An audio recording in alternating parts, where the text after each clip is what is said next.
does help you with is it helps you get things done. And when you get things done, when you actually do things, you have more success. If you have more success, and sometimes a big part of success is just not being fucking lazy and just doing it. It's like 90% of it is just showing up. Get there and start working. Like, you're not gonna feel perfect every day. If I only worked out when I felt good, I'd be a fat fuck. Because there's a lot of days I don't want to do it. I mean, it's pretty much the same with everybody that actually gets good at something. There's got to be those days you push through, and they're probably going to be more numerous than the days you don't. And so the benefit of discipline in my eyes has always been that through discipline I get things done.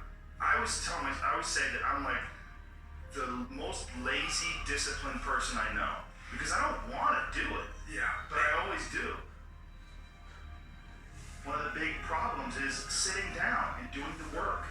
And you got it, and Pressfield talks about that in the most concise and beautiful way. And he labels it like an enemy. He calls it resistance. And that you have to sit down, you have to overcome resistance, and that the pro goes to work. And it doesn't matter if you're sick, it doesn't matter if you have kids, it doesn't matter what you're a pro, and you go to work. And that just, it puts it in your head that this is what I do. This is what, and you have pride in that. And then when you are in front of that keyboard and you look down the count, it says, I got a fucking 1,000 words today. I put 1,000 words in. You're doing the work. And out of that work, gems blossom. Little things, but you might have a day where you just write nothing but dog shit. So what? Show up again tomorrow. And tomorrow out of that dog shit, a flower will emerge. You never know. And that's the only way to develop to really develop your potential 100% in anything, whether it's as an author or even as a martial artist. There's a lot of creativity in martial arts. To be a great striker, you have to be creative because you have to develop patterns or execute patterns that aren't going to be perceived.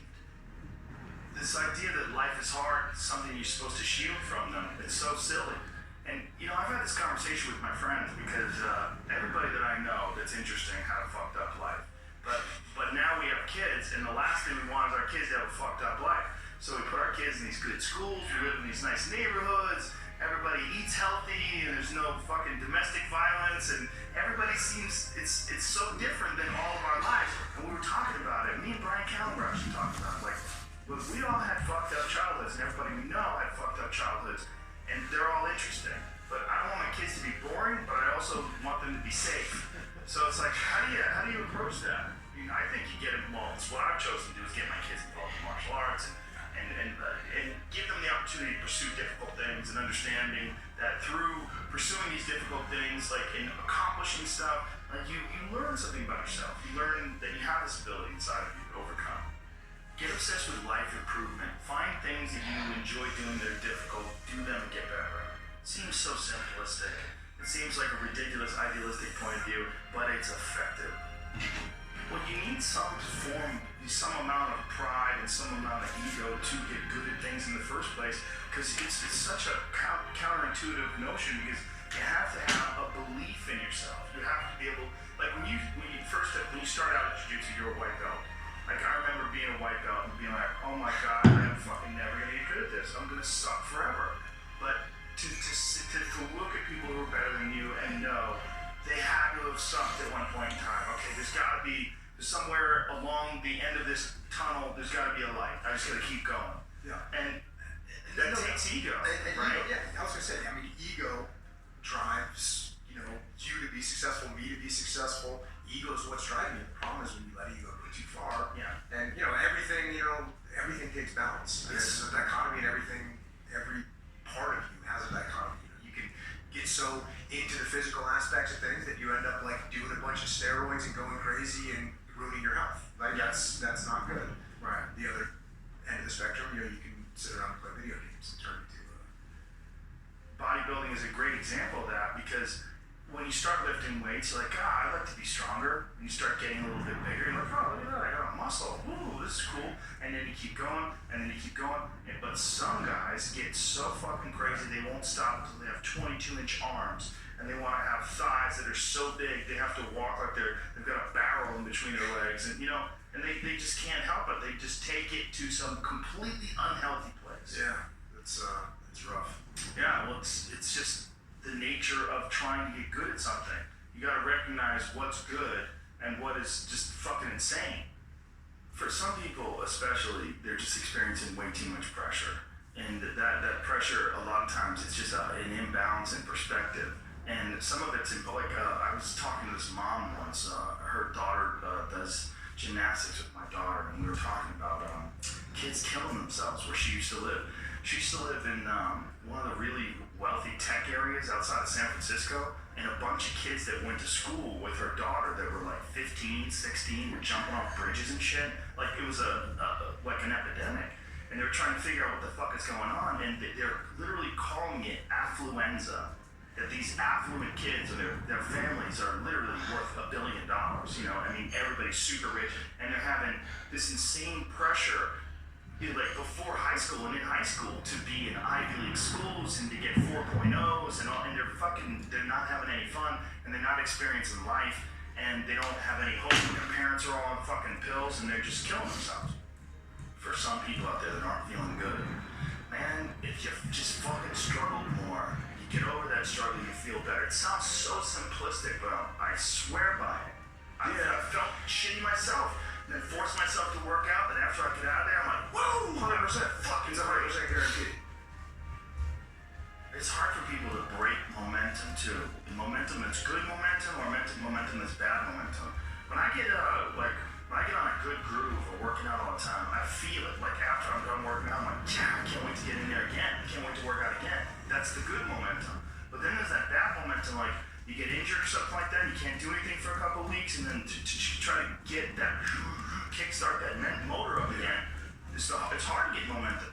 But there's a lot of people that are eating shit food, and then by the end of the day, your body's in a crisis. Your body's just processing all this bullshit. And if you're eating a big, like, bullshit lunch filled with nonsense, like, your body's got to process all that stuff. And so at the end of the day, yeah, you're going to lose your willpower. So, like, when 5 o'clock, 6 o'clock rolls around, you're going to be tired. But if you have a healthy lunch and, you know, you're properly fueled, and then you also have positive people in your life, everyone's motivated, by the end of the day, you're going to feel good. Whatever the fuck your thing is, just go and do it. Just force yourself to do it. And if you feel like shit because you ate lunch, then your lunch was, you know, filled with bullshit, well then, hey dummy, don't eat shit lunch tomorrow. Tomorrow try a nice salad. You know, try a salad with some salmon and see how you feel then. You're like, hey, I feel way better today at 6 o'clock. Duh. Yeah. Now your decision making will be better. Like, people don't understand how significant it is. Like all these little decisions, those are like that's the path for the rest of your existence on Earth. And if you decide to go to fucking Cheetos chocolate chip cookie route, you're just making a shit path. You're carving your fucking path through broken rocks and glass, and it's not the way to go. You know what else doesn't exist in a day-to-day life? A place where it's okay to be a man. It's actually okay to be a man. It's okay to have man thoughts. Like everybody's so toned down and neutered. It's like human resources and corporate life has watered down people's natural behavior to the point where people are just dying on the inside, sitting in these fucking cubicles, rotting, just freaking the fuck out, having all these thoughts they can't entertain, having to pretend to be someone they're not all day long, putting on this bullshit way of talking, this fake way of thinking. Everybody's got to subscribe to whatever fucking ridiculous policies their company wants to enforce. And you're just a robot. You get out of there and you just want to scream. It's this feeling of discomfort. People have this extreme feeling in their mind when it comes to their associations with exercise. They want to avoid discomfort. They feel like any type of exercise is just like something to be avoided. That's not for me. Fuck that. I don't want to sweat. I don't want to strain. And a lot of times, this association that they have is about the beginnings of getting in shape. It's not about once you're actually fit. Because once you're actually fit, exercise is something you look forward to. It's an alleviation of stress. It feels great. Like, if I can't get a workout in, I look at my schedule like, oh shit, I don't have any time for a workout. Which means I'm not going to get that good feeling. And so instead of looking at it like, oh, I've got to go grunt and sweat, I'm thinking I'm not going to feel good. I'm not going to feel relaxed. I'm not going to feel carefree. I'm not going to feel even appreciative, like my appreciation of things. And it gets enhanced greatly after exercise. I just feel better. I feel like I can take things in for what they are, rather than, you know, whatever the sensory data that I'm getting from any event is just one more distraction that gets in my way. And you know, that's a lot of times how I look at things if I'm overstressed or if I'm working too much. Like, our bodies, for whatever reason, most people, their associations are to avoid anything that's uncomfortable. But it's so illogical, because when you look at comfort and you look at success and progress and the feelings of accomplishment and of getting past certain hurdles in terms of like how you feel about life, a lot of those are connected to discomfort. Like, discomfort is your friend. It really is. Like, discomfort and not being happy and content with certain situations in life, certain feelings in life, they're massive motivators, and they're amazing at facilitating change. And yet our instinct is to avoid those and just sit on the couch and watch some fucking reality show to make moonshine with our jaw open, like, it's bizarre. And for me, at least, when I get like really disciplined and really I get really consistent with my workouts, one of the things that I almost feel momentum. I feel like there's like a push behind me, like, all right, like after I get out of the gym, I have a really good workout, I'm like, yeah, now I'm doing it. I'm doing it all the time now, and I'm looking forward to the next time. And it makes that resistance much weaker, and it makes my motivation and my discipline much stronger. I think a lot of it is based on just the consistency. You know, that's one of the things that I talked about recently on the podcast. I said, you know, like, blowing something off, it's not just not good, like blowing off an exercise that you plan is not just bad for you physically, it's also bad mentally, because then that option is now available. The option to fuck off is available. And you did it before, and you're probably going to do it again, and you'll get mediocre results, not just in that aspect of your life, but maybe in all aspects of your life. Because I think that option to fuck off, when you embrace it, that is a pathway that you might choose when it comes to dealing with conflict in your personal life, dealing with business decisions, dealing with career decisions, like an uncomfortable decision that you might be faced with. Maybe you need to make a change as far as like what your pathway is in life, but you don't do it. Instead, you fuck off. And that the inclination to fuck off, I think, that gathers momentum as well. The inclination to be disciplined, that comes with momentum too. I think both things, like you take a path, the path of the healthy person or the path of the fuck off. Like, this is not, like, your body is like a race car that you can juice up yourself. Like, you can add the fat tires, you can add the improved suspension, you can beef up the horsepower of the engine. You can do all that yourself. Or you just choose to have this shitty body that's always falling apart on you, because we're essentially ecosystems. You know, and we're in charge. This weird consciousness that has all this resistance and has all this inclination towards comfort and fucking off is what is in charge of making all these things happen that keep this ecosystem going. It's like if Earth itself had like a shitty manager. You know, if like there was a manager or a natural manager of Earth that was like, oh God, who cares if it rains? Oh God, you know, like I'm gonna stop growing things. I don't give a shit anymore. It's all stupid anyway. I mean, it's literally like the just blow it up. Yeah. Fuck it, let's just kill all of life.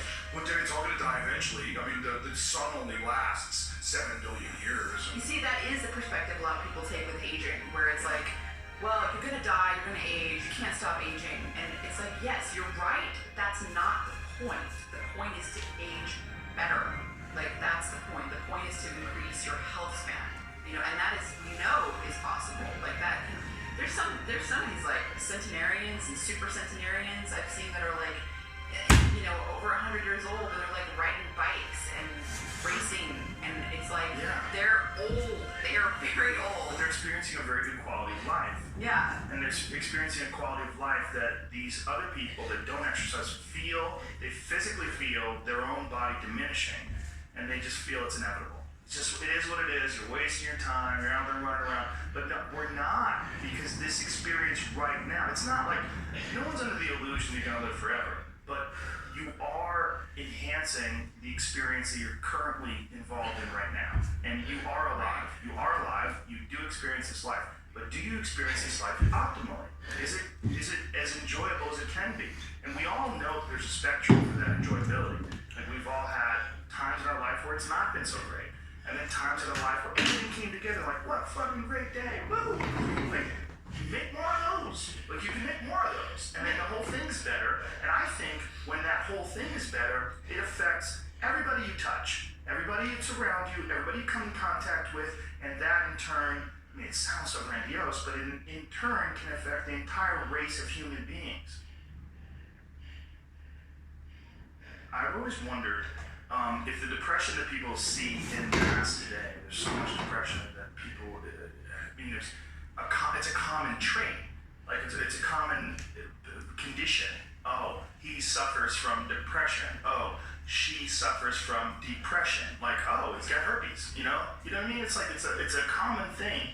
I've always wondered, or I've been wondering more and more recently. It really hit me when, have you ever seen Heimo's Arctic Adventure? This guy lives in this incredibly remote area of the Arctic National Wildlife Refuge in the Alaskan interior. And he lives in this really small log cabin, and he hunts and gathers. And that's all he does. And he's very smart. Like, he's not a dummy at all. And he's been up there. He lives with his wife, and he raised children up there. And it's really, really, there's some dark moments in there because they lived like this from the time, like, when they had children up there, and they lost their 2-year-old baby in a fucking canoe. Like, they tipped over, in a canoe and lost their kid. And it's like, it's really intense when they revisit the site and leave flowers. And it was like 30 years ago. And they've had several children since then, but this moment is still like this intense moment of loss for them. Like, lost their baby. But this fucking guy is very happy, very, very smart, and very connected, and very articulate. And he firmly believes that human beings, when we evolved and developed and were hunter-gatherers, that there's a set of rewards. There's reward systems that are set up inside the human body, inside the very being that we embody, that don't get met in today's society. And it's one of the things that's causing depression.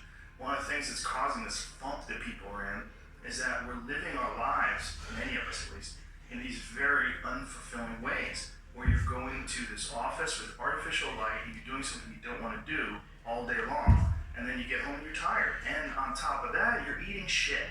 You're eating potato chips and you're drinking soda, and your body is just like, what in the fuck is this? We're supposed to be out in the fields. We're supposed to be walking up hills. We're supposed to be looking for animals or gathering vegetables. We're supposed to be doing all these things that our body's designed to do. We're supposed to be in nature. Yeah. And nature is like a medicine.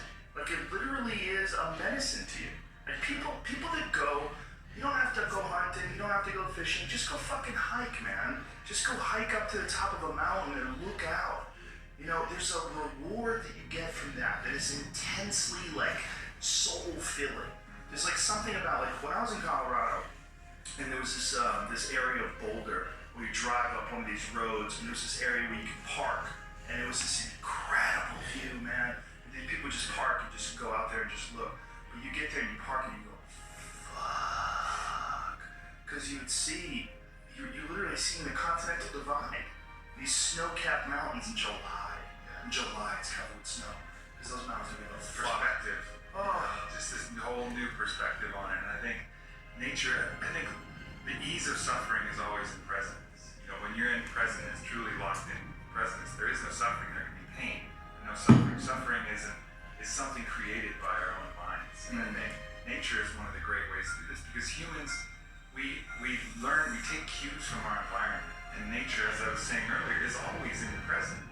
There's this natural presence of all the animals, everything around you.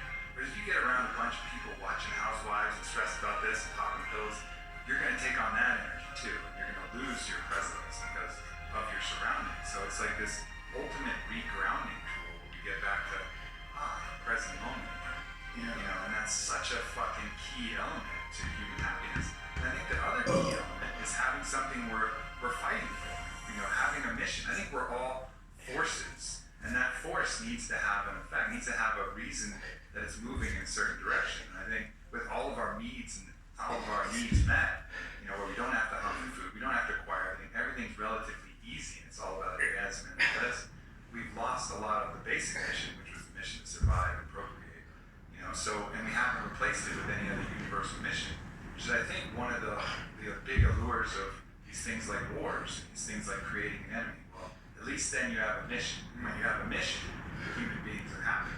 You know, like Bertrand Russell talked about, he did the book Conquest of Happiness, and he has some fucked up attributes. Every time I bring him up, people talk about it, it's fucked up. He's like, he's into phrenology, he might have been racist, whatever, but he was a good philosopher. Smoke constantly. Yeah.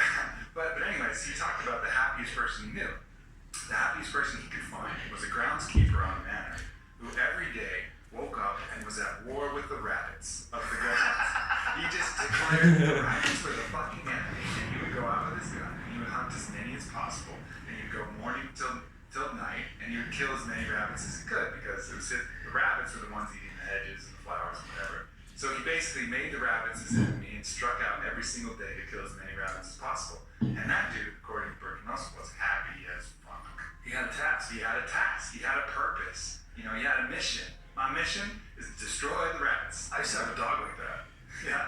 I had the happiest dog ever. His name was Frank Sinatra.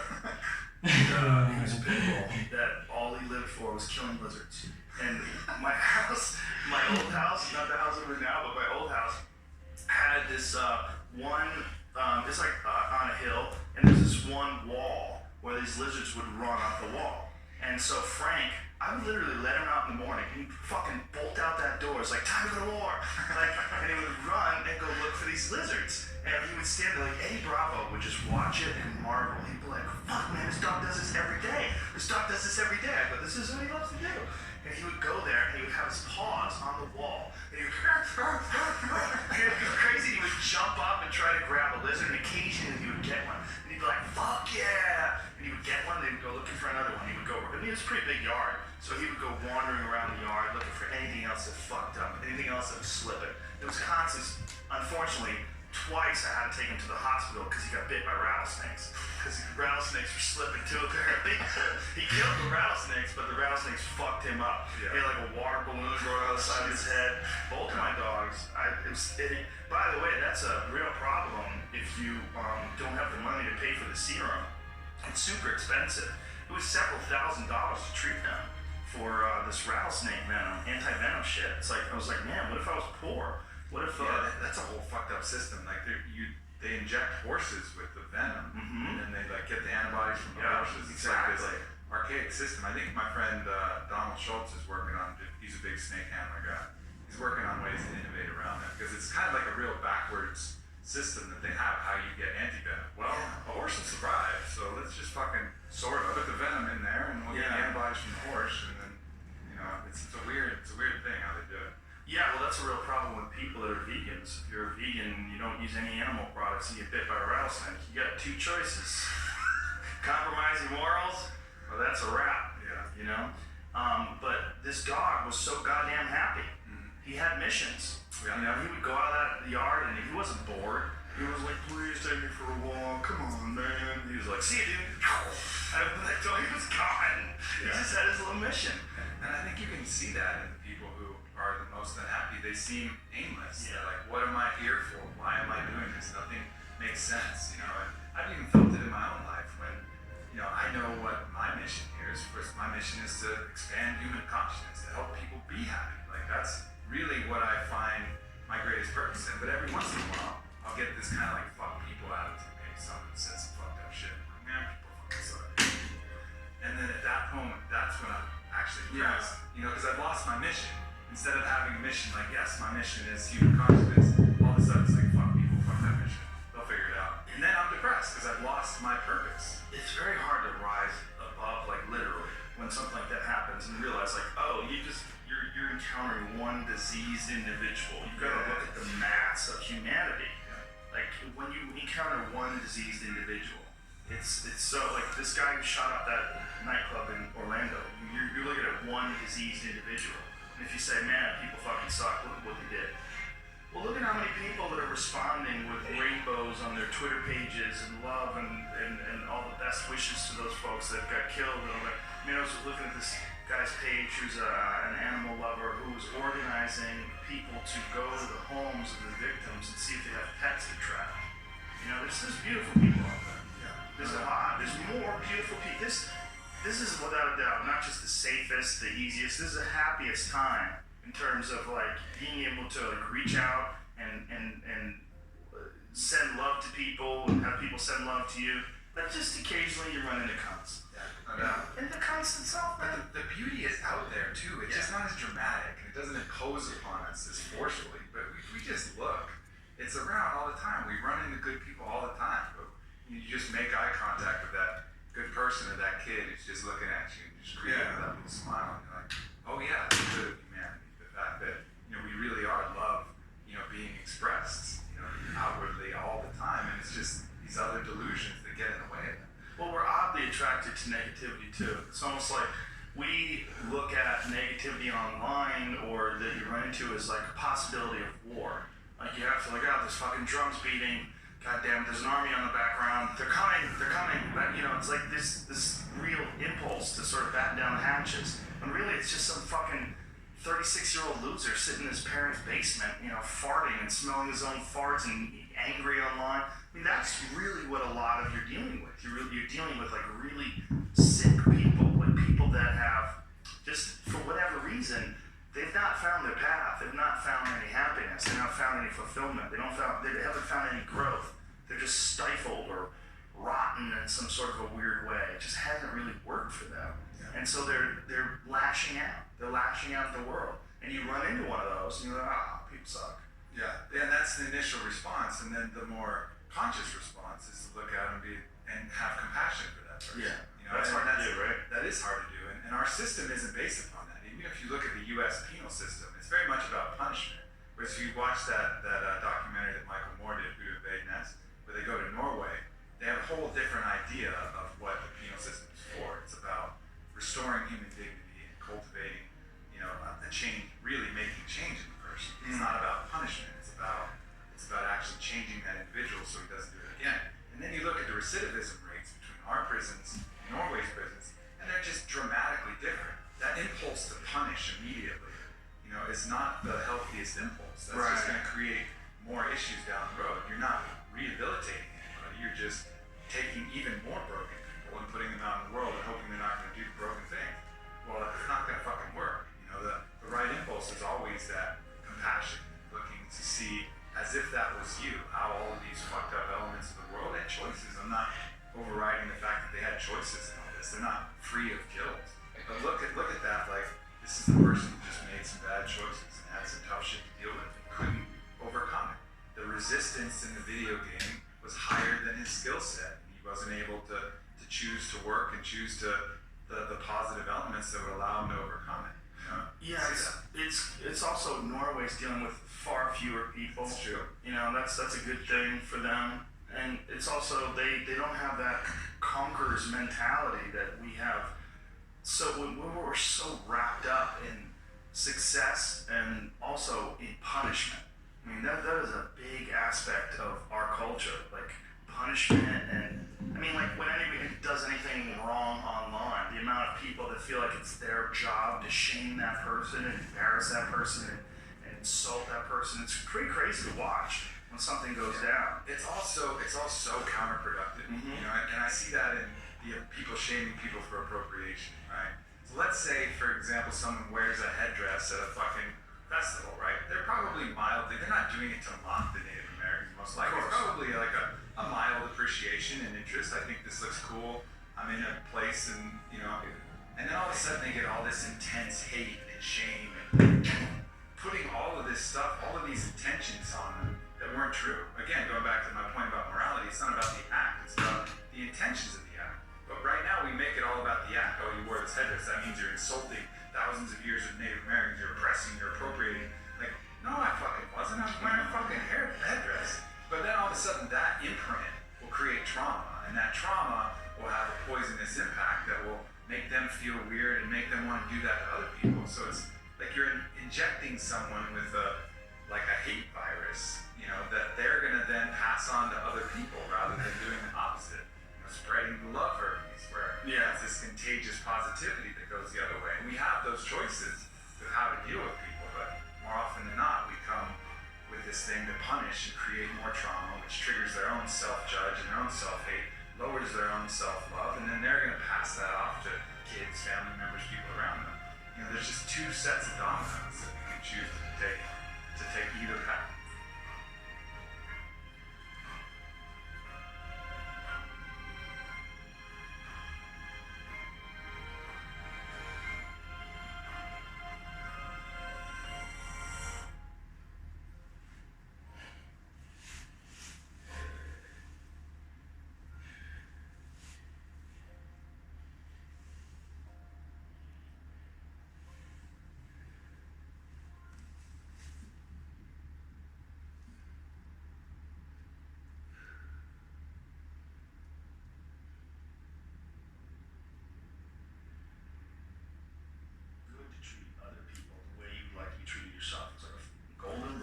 There's a reason for it, and that reason is that we're connected in some strange way that we don't totally understand.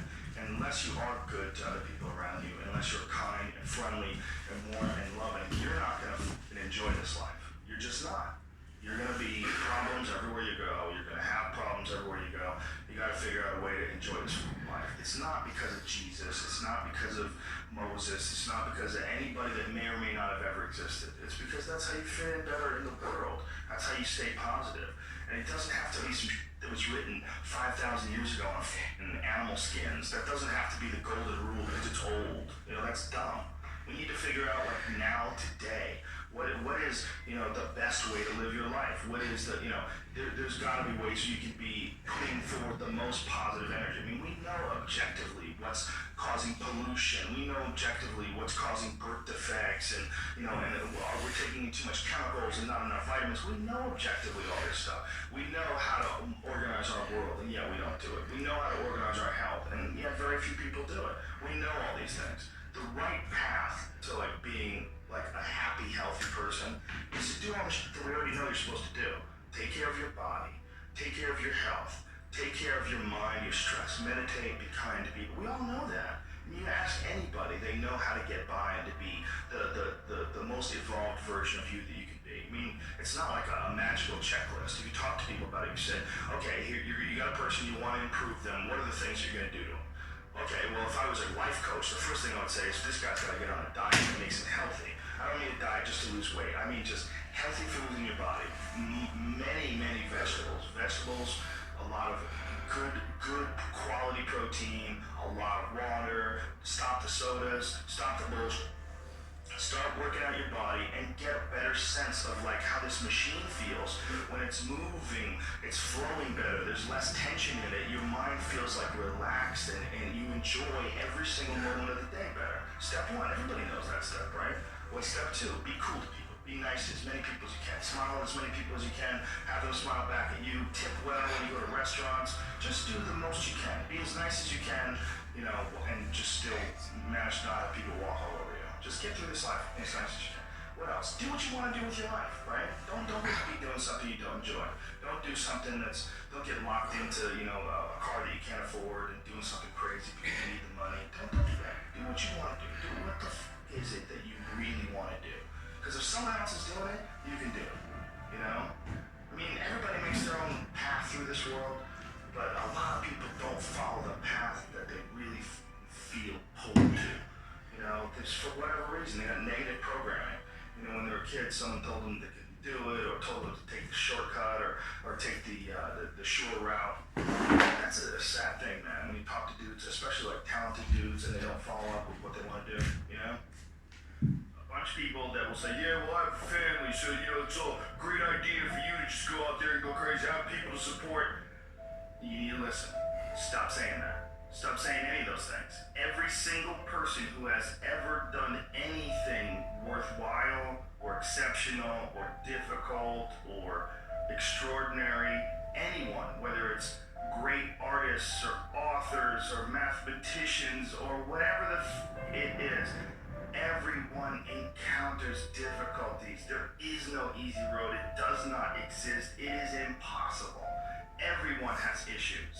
If you have time to pursue a hobby, if you have time to do anything in your life, you can better yourself. And here's one way you never better yourself. When you come up with excuses for why other people are successful and you're not, that is dangerous. When you give yourself an escape, yeah, well, that's easy for you to say, you know, you do this, you do that. Trust me, everybody has a hard road. I wanted to jump out a window several times during my young life. I wanted to jump in front of a train, just end it because it's too much pressure. Not really. But you know what I'm saying. Theoretically. We all go through hard times. We all go through depression. We all go through doubt and moments in your life where it's really difficult and you're trying to figure out what your path is going to be. It's hard as shit. But Steph and I were talking about this before the podcast starts, that is what makes you a person. And those difficult moments are what build your character. Show me a great man who's the son of a great man. And that's what we're saying. These kids that are born billionaires, you're never going to be a self-made person. You have a backup trust for your backup trust for your trust. And man, I'm fascinated by martial arts. I'm fascinated by comedy. I'm fascinated by many, many different things. I don't understand when people say they're bored. Because if I had the time to live 100 lives, I'd be speaking different languages, I'd be living in different countries, I would try a number of different careers, because I think there's a lot of unbelievably fascinating, puzzling, complex things that you can study in this world. That's just me and my personality, but that's a personality also that I've cultivated over years. I like that as a kid too. Well, I was involved in martial arts very early, and I think that is one of the things that motivated me to explore difficult tasks, because through difficult tasks you learn an incredible amount about yourself, and you through the fire of competition you get to understand motivation, you get to understand the resistance that you have inside your mind to doing hard work, you get to understand the rewards of discipline. Like, you don't truly appreciate relaxation unless you worked hard, and that is the yin and the yang of life. And I've said this to the point of people getting sick of it, but one of the worst decisions a man can make, I can only speak for men, obviously, is to be comfortable. I don't think you should try to be comfortable. I think what you should try to do is try to earn comfort. And if you can get a day off where you've worked hard and you've accomplished goals, that day off will be so sweet. When I work hard and I sit in front of the TV, I enjoy the shit out of it. I put my feet up, I have a nice drink, you know, I enjoy my free time. That knits your back or something I like do that. have one of those. Do you really? Those are great. They're Yeah, great, right? I don't use it that much though. Honestly, I'm more of a workaholic than I should be, probably. If the balance was, I probably should relax more than I do, but I never feel like I earned it. But that's part of the reason why when I do feel like I earned it, I can enjoy it. It's because I am more connected to the idea that I need to accomplish things. And it's not like for anybody else's benefit other than my own, or anybody else's approval other than my own. When I have a task, whether it's today I'm going to write 1,000 words, you know, or 2,000 or whatever the number is. If I don't do that, I write things down. Like I'll write down a list of things that get accomplished that day. And if I don't accomplish that, I'll get sick. Like it'll drive me crazy. If I can't fill out that list, that drives me nuts, you know. But that's what led me to be a championship level martial artist. That's what led me to achieve. It's like that. It's the reinforcement of those goals, like understanding that you can achieve those goals. It's going to be difficult. You're going to push through the difficulty, and then you're going to understand what difficulty truly is, and how much of it is just mental, how much of it is just in your mind. This adversity to difficult task or to struggle, you know. And a lot of people have that. They're scared. They're scared of complications. They're scared of failure. Failure is a big one that people are afraid of, but failure is one of the most important things you could ever have as far as like the motivation to do things differently. One of the reasons why I think that I'm good at friendships and relationships is because I've failed at them in the past. One of the things that I'm good at comedy is because I've bombed on stage. One of the reasons why I'm good at work is because I've been a worker in the past, and I know the feeling of failure, the feeling of shame, of being like a weak non-motivated, lazy person. It's a weak feeling. It's like you don't respect yourself. You know, and I have this phrase that I use all the time to people to try to motivate people. I say that be the hero in your own movie. Pretend that if your life was a movie and your life started now, what would the hero do? What would the person that you respect do? What would the person that you admire, the person that inspires you, what would they do? Well, do that. And if you do that, you slowly build momentum. You like, today I did what I wanted to do. Today I started a class in yoga. I did this. I did all these things that I was saying I wasn't going to do. And now I feel momentum. And momentum is a very important point in people's lives. That's why some folks don't like to take days off, because they feel like they're losing momentum. And you sort of have to restart the wheel up again after a vacation. There's a lot of folks that live life on a cushy cloud of marshmallows and bullshit. And then one day something goes wrong. And I mean, that's why spoiled kids are so sad. Like a spoiled young boy is one of the saddest things ever. A young boy that becomes a man and can't take care of himself, and his dad has to keep on rescuing him. His dad has to keep on bailing him out of situations and giving him money. I've met guys like that, and that is a crippling affliction when they don't have the character themselves to be able to get by in life. They constantly need someone to help them and bail them out. Even as a grown man, I've met guys in their 40s that still need help from their parents. I'm like, what the man? You're never gonna get it right, because somewhere along the line they didn't face enough of the adversity to realize that there's sometimes you just gotta get up and get shit done. There's sometimes where you have to pull yourself up and you have to push forward even if you want to stay in bed. And if you don't do that, you just keep calling on your daddy and your daddy keeps rescuing you, you never develop those tools. You never develop that ability to recognize what you're doing wrong with your life. Because you're soft, you got a cushion, you got a safety net for your safety net. Say if you had like a 20-year-old and he's just a doper, where he wake and bakes and doesn't get anything done, he's just always like hanging out with his friends and playing video games, and he's just a loser. I wish there was a way you could show someone like that, like, I know that you're getting some comfort and satisfaction just laying around, doing nothing, eating, getting fat, but your life would feel better and richer if you had a goal, you chase that goal, you accomplish some things, you would get this boost of confidence, you get this boost of self-esteem, like whatever it is that you're into do. Maybe you're into drawing comic books, maybe you're into like making pottery or sculptures, but find whatever that is and pursue that instead of doing nothing. Like the people that are doing nothing, those are the real people. Like doing something might be as simple as like that Alex Honnold guy. He climbs rocks, but he's world-class rock climber. It's something. But it's also a goal of his, and he's also the best at it. Yes, yeah. But those people who smoke pot all day, those are also the guys who hate on Joe Rogan for being in shape. You know what I'm saying? Or being disciplined. Or get on Kevin Hart's Instagram and hate on. You know what I'm saying? Because they don't. It's their own insecurities. I see what you're saying, but I would assume they would get motivated by seeing other people do something with their lives. Like that should be motivating, not. Yeah, but if you grew up with losers and you're around a bunch of people with shitty attitudes, especially if it's in your household, I was very lucky that both my mom and my stepdad, they're the least hater people I've ever met in my life. They're just not haters in any way.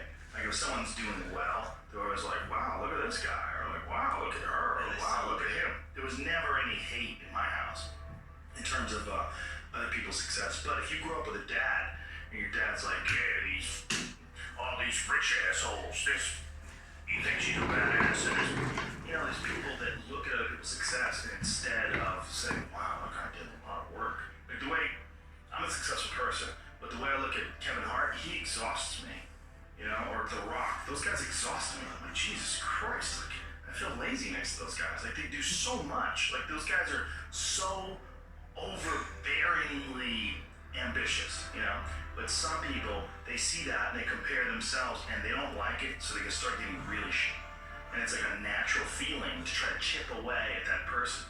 The worst people that you know are the people that don't have a good self-judge, that everything they do is awesome. Those ones never grow anywhere, right? And that's a huge issue with comedy. When you run into people that have terrible comedy sets but think they did great. Like, we would always, Greg Fitzsimmons and I would always talk about that with like open micers. Like, there's people that hear phantom laughs, like they think they're doing great, and they have this delusional self-opinion where everything they do is awesome. They don't know why they're not successful already. They don't know why they're not famous. And those people, I believe, I mean, in some sort of a weird narcissistic way, you could look at it this way: those people are there to teach you. This is the consequences of not feeling that awful feeling when you fail. I was talking to Burr a couple weeks ago. He did a set at the Comedy Store, and I saw part of it. It was killing. And then I ran into him in the hallway, and I go, "Oh man, main room show was great, right?" And he goes, "Yeah, I f***ed up the end though. I tried to hang in there too long. The last bit bombed." Like he was just, it was rotten at him at the last bit. Like he goes, "I f***ing hung in there too long. I should have got off of that bit before that." You know, but you know, when I was in there, he was killing. You know, but that wasn't in his mind. The success was not in his mind. This is what it was like. Okay, whatever that happened at the end, don't do that again. Right. You know, but that's why he's Bill Burr. That's why he's really good. You're alone with your thoughts. You get an idea of what your thoughts actually are. If you live your life just acting constantly on the momentum of other people's expectations, of you wanting to be liked by these other people, you can run into a trap, and you set up a life that you didn't really want. You're trapped in this situation where you have a mortgage, you've got credit card bills, you got student loans you have to pay, you have a bunch of shit going on that you have to continue to feed, and all that, and especially if you have a family, you have to feed them. Oh my goodness. Then you're fully locked in. You can't take any chances whatsoever. And oftentimes people make the mistake of getting stuck. And it is just a tactical mistake, just like it would be a mistake if you got stuck on a video game. Just like it would be a mistake if you followed a map incorrectly and you get stuck in the woods. Your life is certainly some sort of a journey. It's certainly some sort of a journey. And we have to all be aware that when we're making journeys, we're not going to always make the right steps. And sometimes you have to back up and try again. And if you're in a position where you can't back up and try again, you've trapped yourself. And the system will set out honeypots for people to get trapped in. The system will set out the ideas of retirement, the ideas of the golden years, providing you benefits, providing you a healthy work environment. Why? Well, because they want people to work for them. They don't want people to realize their own dreams and escape. And those pain in the ass. So you hire more people and train them, and they want to set it up so that you stick around. Stick around in some sort of an unsatisfying world. It's up to you to see that video game problem, to see that issue as it comes up on the map. No, I think this is a right turn. To see all the problems that could potentially lay in front of you and calculate your future. And then also look around all the people that didn't do it and look at the misery that they're in and learn that you don't want to be like that. And then look at the people that have kind of taken chances, navigated their way. What did they do differently?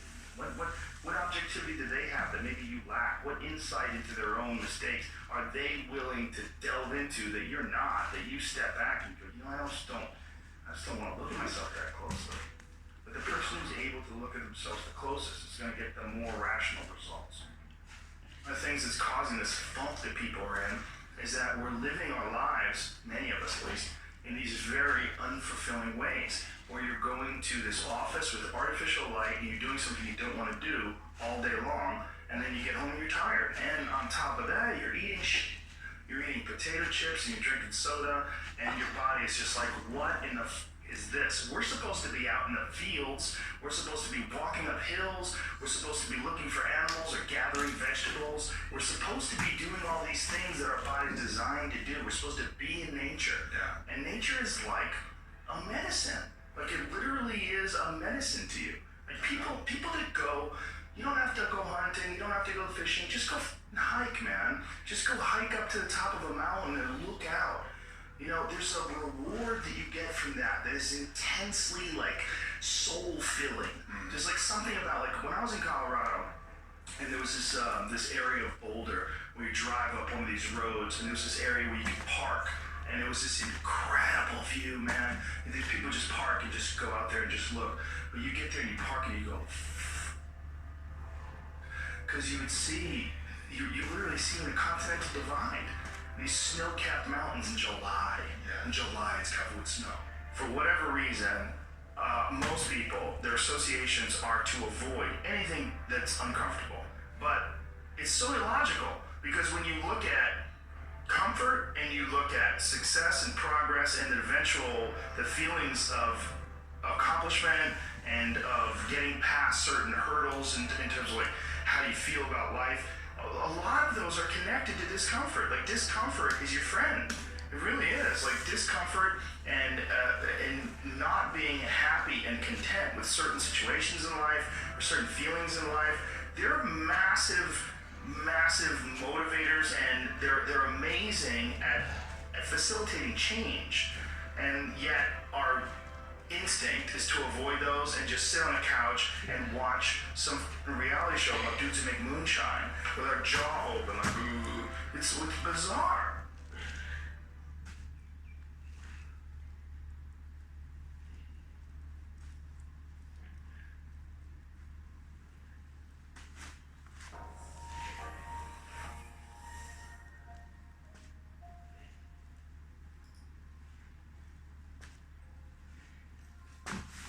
Well, I think one thing that discipline definitely does help you with is it helps you get things done. And when you get things done, when you actually do things, you have more success. If you have more success, and sometimes a big part of success is just not being fucking lazy and just doing it. It's like 90% of it is just showing up. Get there and start working. Like, you're not gonna feel perfect every day. If I only worked out when I felt good, I'd be a fat fuck. Because there's a lot of days I don't want to do it. I mean, it's pretty much the same with everybody that actually gets good at something. That there's got to be those days you push through, and they're probably going to be more numerous than the days you don't. And so the benefit of discipline in my eyes has always been that through discipline I get things done. I always say that I'm like the most lazy, disciplined person I know, because I don't want to do it. Yeah, but I always do. One of the big problems is getting out and doing the work, and Pressfield talks about that in the most concise and beautiful way. And he labels it like he calls it resistance. You know, and that you have to sit down, you have to overcome resistance, and that the pro goes to work. And it doesn't matter if you're sick. Doesn't matter if you have kids, doesn't matter what, you're a pro and you go to work, and that just, it puts it in your head that this is what I do. This is what, and you have pride in that. And then when you are in front of that keyboard and you look down the count, it says, I've got fucking 1,000 words today. I put 1,000 words in. You're doing the work, and out of that work, gems blossom. Little things, but you might have a day where you just write nothing but dog shit. So what? Show up again tomorrow. And tomorrow out of that dog shit, a flower will emerge. You never know. And that's the only way to develop to really develop your potential 100% in anything. Whether it's as an author or even as a martial artist. There's a lot of creativity in martial arts. To be a great striker, you have to be creative, because you have to develop patterns or execute patterns that aren't going to be perceived. This idea that life is hard is something you're supposed to shield from them. It's so silly. And, I've had this conversation with my friends, because everybody that I know that's interesting had a fucked up life. But now we have kids, and the last thing we want is our kids to have a fucked up life. So we put our kids in these good schools, we live in these nice neighborhoods, everybody eats healthy, and there's no fucking domestic violence, and everybody seems, it's so different than all of our lives. And we were talking about it, me and Brian Callen were actually talking about it, like, look, we all had fucked up childhoods, and everybody we know had fucked up childhoods, and they're all interesting. But I don't want my kids to be boring, but I also want them to be safe. So it's like, how do you approach that? I mean, I think you get involved. What I've chosen to do is get my kids involved in martial arts and give them the opportunity to pursue difficult things, and understanding that through pursuing these difficult things, like in accomplishing stuff, like you learn something about yourself. You learn that you have this ability inside of you to overcome. Get obsessed with life improvement. Find things that you enjoy doing that are difficult. Do them and get better. It seems so simplistic. It seems like a ridiculous, idealistic point of view, but it's effective. Well, you need some amount of pride and some amount of ego to get good at things in the first place, because it's such a counterintuitive notion, because you have to have a belief in yourself. You have to be able, like when you start out at jiu-jitsu, you're a white belt. Like, I remember being a white belt and being like, oh my God, I'm fucking never gonna get good at this. I'm gonna suck forever.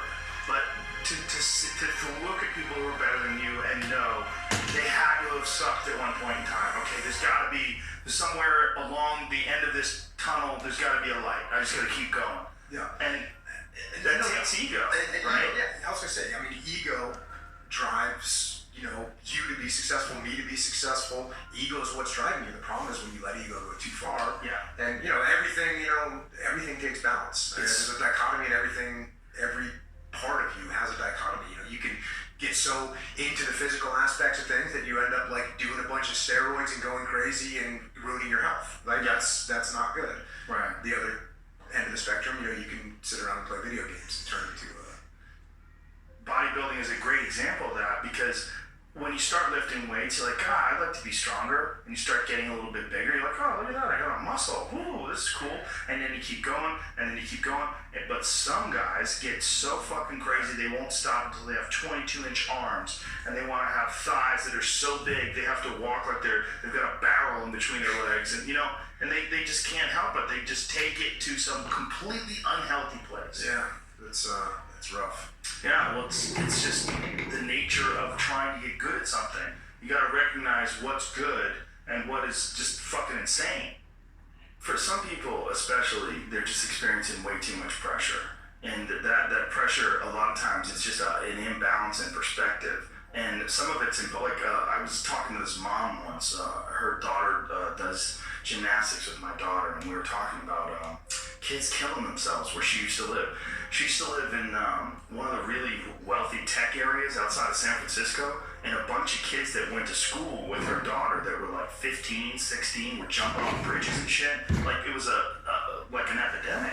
And they were trying to figure out what the fuck is going on, and they're literally calling it affluenza. That these affluent kids and their families are literally worth $1 billion. I mean, everybody's super rich, and they're having this insane pressure, like before high school and in high school, to be in Ivy League schools and to get 4.0s, and they're not having any fun, and they're not experiencing life, and they don't have any hope, and their parents are all on fucking pills, and they're just killing themselves. For some people out there that aren't feeling good.